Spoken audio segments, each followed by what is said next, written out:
FundedNext uses two-step verification, also called 2FA or two-factor authentication, to add extra security to your account.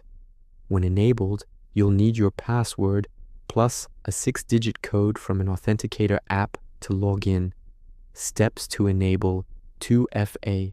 Log in to your FundedNext account at appfundednext.com. Go directly to the security settings page or navigate via your profile, security tab. Locate the two-step authentication toggle or section and switch it on. A QR code will appear on the screen. Download and open an authenticator app on your phone. Recommended Google Authenticator, Microsoft Authenticator, or Authy. In the app, tap the plus icon to add a new account. Scan the QR code displayed on your screen. The app will generate a 6-digit code for FundedNext. Codes refresh every 30 seconds. Enter this code into the field on the FundedNext page and click Next or Verify. Confirmation appears. 2FA is now active.